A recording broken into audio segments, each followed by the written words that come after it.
স্বরাষ্ট্রমন্ত্রী অমিত শাহ 14 লক্ষ তিপ্রাসাকে অধিকার দেবেন নাকি ভোটের রাজনীতি? আপনারা কি মনে করছেন? 14 লক্ষ তিপ্রাসার পাশাপাশি 40 লক্ষ ত্রিপুরাবাসী মাননীয় স্বরাষ্ট্রমন্ত্রী অমিত শাহকে বিশ্বাস করেন তিপ্রাসাকে সমস্ত অধিকার দেবেন নাকি ভোটের রাজনীতি করবেন? আপনারা কি মনে করছেন?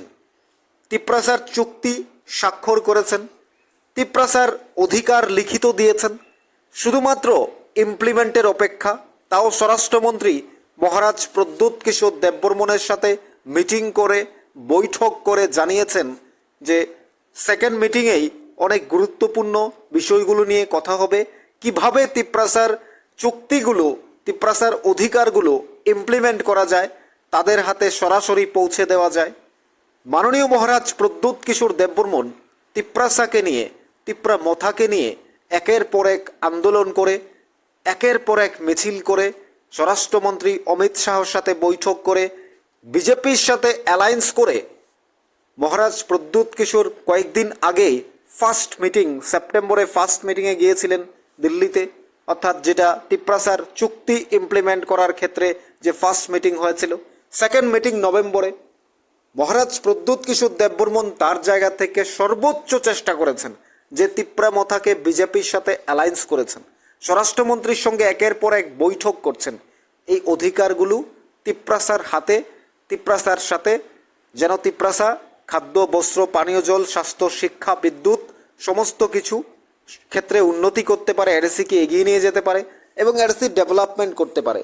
ত্রিপাক্ষিক চুক্তির মধ্যে যেমন land rights, political rights, economics এবং সেই সাথে ডাইরেক্ট ফান্ডিং, তিপ্রাসার কালচার, সমস্ত কিছু, সর্বোপরি এডিসি ডেভেলপমেন্টের ক্ষেত্রে যেভাবে মহারাজ প্রদ্যুৎ কিশোর সমস্ত চুক্তিগুলো তুলে ধরেছিলেন, স্বরাষ্ট্রমন্ত্রীও দেশবাসীর সামনে তিনি তিপ্রাসার সাথে বৈঠক করে এবং তিপ্রাসাকে লিখিত আকারে দিয়ে দিয়েছেন।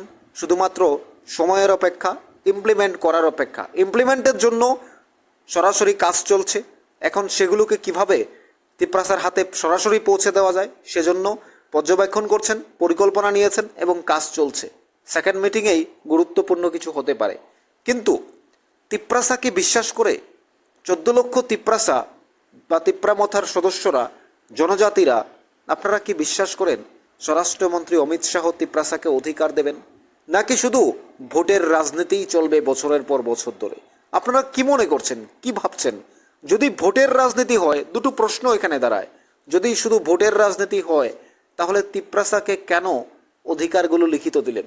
কেন দেশবাসীর সামনে স্বরাষ্ট্রমন্ত্রী তিপ্রাসার চুক্তিতে স্বাক্ষর করলেন? ত্রিপুরার যে জঙ্গি নির্মূলে সাইন করলেন, তিপ্রাসার জন্য প্যাকেজ দিলেন, তিপ্রা মথাকে বিজেপির সাথে অ্যালায়েন্স করলেন, দেশবাসীর সামনে তিপ্রাসাপে স্বপ্ন দেখিয়েছেন। এগুলো কি আপনারা ভুল ভাবছেন? আপনারা কি শুধু ভোটের রাজনীতি ভাবছেন স্বরাষ্ট্রমন্ত্রী অমিত শাহর এই বিষয়টা? নাকি তিপ্রাসাকে সরাসরি সত্যিই লিখিত আকারে যেটি দিয়েছেন, যে অধিকার দিয়েছেন, যে দ্বিপাক্ষিক চুক্তিতে স্বাক্ষর করেছেন, যেভাবে তিপ্রাসাকে অধিকার দেওয়ার জন্য স্বরাষ্ট্রমন্ত্রী অমিত শাহ এবং মহারাজ প্রদ্যুৎ কিশোর দেববর্মন একের পর এক বৈঠক করছেন, আলোচনা করছেন, দিল্লিতে ডেকে নিয়ে যাচ্ছেন এবং পাঠিয়েছিলেন অর্থাৎ ত্রিপুরাতে পাঠিয়েছিলেন যে একে মিশ্রা, ইন্টারলাকিউটারকে পাঠিয়েছিলেন এবং সেই সাথে ত্রিপুরা রাজ্যের সমস্ত রাজনৈতিক দলের সঙ্গে কথা বলেছেন, তিপ্রাসার সাথে কথা বলেছেন, মাননীয় মুখ্যমন্ত্রীর সাথেও কথা বলেছেন। এখন তিপ্রাসা, আপনারা কি বিশ্বাস করেন, 14 লক্ষ জনজাতি কি বিশ্বাস করে যে মহারাজ প্রদ্যুৎ কিশোরকে সরাসরি বা তিপ্রাসাকে, এই 14 লক্ষ তিপ্রাসার যে স্বপ্ন, তিপ্রাসার যে অধিকার, সেগুলো বাস্তবায়ন হবে? স্বরাষ্ট্রমন্ত্রী যেগুলো লিখিত আকারে দিয়েছেন, তাদের land rights, political rights, economics, development, culture, history এবং সর্বোপরি এডিসি ডেভেলপমেন্ট, এডিসির উন্নয়ন, তিপ্রাসার উন্নয়ন, তিপ্রাসার যে পাহাড়ের উন্নয়নের কথা, যেগুলো তিপ্রাসা সরাসরি পাওয়ার কথা, সেগুলো কি স্বরাষ্ট্রমন্ত্রী তিপ্রাসাকে কার্যকর করে দেবেন নাকি তিপ্রাসার সাথে ভোটের রাজনীতি হবে? মহারাজ প্রদ্যুৎ কিশোর কি সে অধিকারগুলো আদায় করতে পারবেন নাকি মহারাজ প্রদ্যুৎ কিশোরও তিনি রাজনীতির জন্যই এগুলো করছেন? আপনাদের কি মনে হয়, আপনারা কি ভাবছেন? একের পর এক আমরা নিউজ ত্রিপুরা 1 চ্যানেল থেকে প্রথমেও বলেছি, শেষেও বলছি, এখনও বলছি, আমরা ভবিষ্যতেও বলবো, স্বরাষ্ট্রমন্ত্রী অমিত শাহ তিপ্রাসাকে ধোঁকা দিতে পারে না, মহারাজ প্রদ্যুৎ কিশোর তিপ্রাসাকে ধোঁকা দিতে পারে না। আমরা মনে করি যদি স্বরাষ্ট্রমন্ত্রী অমিত শাহ তিনি ধোঁকা দিতেন তাহলে তিপ্রাসাকে নিয়ে শুধু রাজনীতিই খেলতেন, কখনো স্বাক্ষর করতেন না। তিনি তিপ্রাসার চুক্তিতে স্বাক্ষর করেছেন, তিপ্রাসাকে লিখিত আকারে অধিকার দিয়েছেন, সেগুলো ইমপ্লিমেন্টের জন্য পর্যবেক্ষণ করছেন, কাজ করছেন এবং মহারাজ প্রদ্যুৎকে দিল্লিতে ডেকে নিয়ে যাচ্ছেন। কথা হচ্ছে বারে বারে তিপ্রাসাকে একজন এমপি দেওয়া হয়েছে, অর্থাৎ লোকসভার এমপি রয়েছেন মাননীয়া কৃতি সিং দেববর্মা রাজকুমারী, মহারাজ প্রদ্যুৎ কিশোরের বোন, এবং সেই সাথে ত্রিপুরাতেও তিপ্রামথা বিজেপি অ্যালায়েন্স হওয়ার পর দুজন মন্ত্রী রয়েছেন, মাননীয় অনিমেষ দেববর্মা এবং বিশ্বজিৎ দেববর্মা। এমএলএরা তো রয়েছেনই। অর্থাৎ সেই জায়গায় দাঁড়িয়ে মাত্র কয়েকদিন আগে তিপ্রাসার টাইগার ফোর্স এনএলএফটি তারা দিল্লিতে গিয়ে তাদের অস্ত্র জমা দিয়ে তারা আত্মসমর্থন করেছেন। তাদের জন্য একটা বিশাল প্যাকেজ রয়েছে।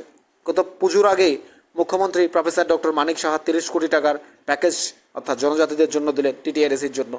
এই যে সমস্ত কিছু দেওয়া বা তিপ্রাসার একের পর এক চাকরিতে বা একের পর এক সাইন করা, স্বাক্ষর করা, অধিকারগুলো দেওয়ার ক্ষেত্রে স্বরাষ্ট্রমন্ত্রীর সাথে মহারাজ প্রদ্যুতের মিটিং, আলোচনা, বৈঠক এবং একের পর এক চুক্তিতে স্বাক্ষর, সাইন, ডাইরেক্ট সাইনিং, সেগুলো কি ভুল হতে পারে? সেগুলো কি তিপ্রাসাকে ধোঁকা দিতে পারে? সেগুলো তিপ্রাসাকে ঠকাতে পারে? যে মহারাজ প্রদ্যুৎ কিশোর দেববর্মন তিনি তো চাইলে একেবারে আলিশানভাবে একেবারে সুন্দর জীবনযাপন করতে পারেন। তিনি চাইলে তিনি আমেরিকাতে, লন্ডনে, তিনি চাইলে ফ্রান্সে, যে কোনো জায়গায়, দিল্লিতে বিলাসবহুল জীবনযাপন করতে পারেন। তার যে সম্পত্তি আছে, তার যে বিজনেস আছে, সেগুলো দিয়ে মহারাজ প্রদ্যুৎ কিশোর চাইলে তার জীবনের শ্রেষ্ঠ জায়গায় অর্থাৎ পৃথিবীর সবচেয়ে গুরুত্বপূর্ণ জায়গায় তিনি থাকতে পারেন। কিন্তু তিনি যদি তিপ্রাসাকেই ধোঁকা দিতেন, তিনি যদি তিপ্রাসাকে নিয়ে রাজনীতি খেলতেন, তাহলে তিনি কেন তিপ্রাসার হাতে হাত রেখে তিপ্রাসার সাথে নিয়ে এডিসি এলাকাতে কিংবা ভাতাই কদরে আমরণ অনশন করবেন? কেন তিনি ত্রিপুরাতে এই এডিসি বন্ধ করে তিনি সোশ্যাল মিডিয়ায় আসবেন? তিনি তো চাইলে জীবনযাপন করতে পারেন বিলাসবহুলভাবে, তার কিসের অভাব রয়েছে? কিন্তু এই তিপ্রাসার জন্য তিনি কাঁদছেন কেন? তিপ্রাসার জন্য তিনি কেন মরিয়া হয়ে কথা বলছেন? এগুলো তিপ্রাসাকে অধিকার দেওয়ার জন্য। তিপ্রাসার যে খেটে খাওয়া মানুষগুলো বা পাহাড়ের যে অনুন্নয়ন ব্যবস্থা তিনি দেখেছেন, বিদ্যুৎ নেই, পানীয় জলের সুব্যবস্থা নেই, উন্নত স্কুল নেই, কলেজ নেই, ইউনিভার্সিটি নেই এবং রাস্তাঘাট ঠিকঠাক নেই, এই যে সেগুলোর জন্যই তো বছরের পর বছর ধরে তিপ্রাসা লড়াই করছে আর শুধু ভোট দিয়ে যাচ্ছে। আর মহারাজ প্রদ্যুৎ কিশোর যখনই তিনি রাজনীতিতে নাম লিখিয়েছেন, যখনই তিনি ভেবেছেন এই রাজনীতির সাথে আমি যেহেতু জড়ে আছি, তিনি কংগ্রেস দল ত্যাগ করলেন। পরবর্তীতে বিজেপির সাথে একটা গুরুত্বপূর্ণ সম্পর্ক তৈরি হয়, তিপ্রামথাকে অ্যালায়েন্স করে দিলেন শুধুমাত্র তিপ্রাসার উন্নয়নের জন্যই। তো তিনি তো তিপ্রাসাকে ধোঁকা দেবেন না, তিনি তিপ্রাসাকে ভালোবেসে তিপ্রাসার অধিকারের জন্যই রাস্তায় নেমেছিলেন। এখন আপনারা কি মনে করেন? স্বরাষ্ট্রমন্ত্রী, তিনি দেশের অত্যন্ত গুরুত্বপূর্ণ দায়িত্ব পালন করছেন, সারা ভারতবর্ষের একজন মন্ত্রী, তিনি তিপ্রাসার জন্য কথা বলছেন, তিপ্রাসাকে অধিকার লিখিত দিচ্ছেন। আমাদের ছোট্ট রাজ্য ত্রিপুরা হলেও তার গুরুত্ব অনেকভাবে দিচ্ছেন স্বরাষ্ট্রমন্ত্রী অমিত শাহ এবং মহারাজ প্রদ্যুৎ কিশোরের সাথে যে কোনো মুহূর্তে মিটিং করছেন, কথা বলছেন, আলোচনা করছেন দিল্লিতে, অর্থাৎ তিপ্রাসাকে অধিকার দেওয়ার জন্য। তিপ্রাসাকে লিখিত আকারে দিয়েছেন, তিপ্রাসাকে সমস্ত কিছু তিনি তুলে দিয়েছেন। এবার আপনারা কি ভাবছেন? 14 লক্ষ তিপ্রাসার পাশাপাশি 40 লক্ষ ত্রিপুরাবাসী, মহারাজ প্রদ্যুতের অনুগামী থেকে শুরু করে প্রত্যেকে তিপ্রামথারা, আপনারা কি ভাবছেন যে মহারাজ প্রদ্যুৎ কিশোর দেববর্মনকে স্বরাষ্ট্রমন্ত্রী অধিকার দেবেন, তিপ্রাসার স্বপ্ন পূরণ করবেন? 14 লক্ষ তিপ্রাসাকে যে স্বপ্ন দেখিয়েছিলেন স্বরাষ্ট্রমন্ত্রী, উনি কি পূর্ণ করবেন? আপনাদের যে constitution solution, greater Tripura lane এবং তিপ্রাসার সমস্ত উন্নয়নের ক্ষেত্রে যে স্বপ্নগুলো দেখিয়েছেন, সেগুলো কি পূর্ণ করবেন নাকি শুধু ভোটের রাজনীতি হবে? আপনারা কি ভাবছেন? আপনাদের কি মনে হয়? আমরা মনে করি স্বরাষ্ট্রমন্ত্রী অমিত শাহ, মহারাজ প্রদ্যুৎ কিশোরের রাজনৈতিক বন্ধুত্ব, রাজনৈতিক দক্ষতা, তিপ্রাসার স্বপ্ন পূরণ করবেন, তারা পূরণ করেই যাবেন। কিন্তু আপনারা কি ভাবছেন? আপনারা কি বিশ্বাস করেন মহারাজ প্রদ্যুৎ কিশোরের এই স্বপ্ন সত্যি হবে? স্বরাষ্ট্রমন্ত্রী অমিত শাহ তিপ্রাসাকে তাদের স্বপ্ন পূর্ণ করবে, 14 লক্ষ তিপ্রাসার অধিকার লিখিত আকারে দেবেন? আপনারা কি ভাবেন সেটা? নাকি শুধু ভাবেন এই দিয়ে শুধু রাজনীতিই চলবে ত্রিপুরা রাজ্যে?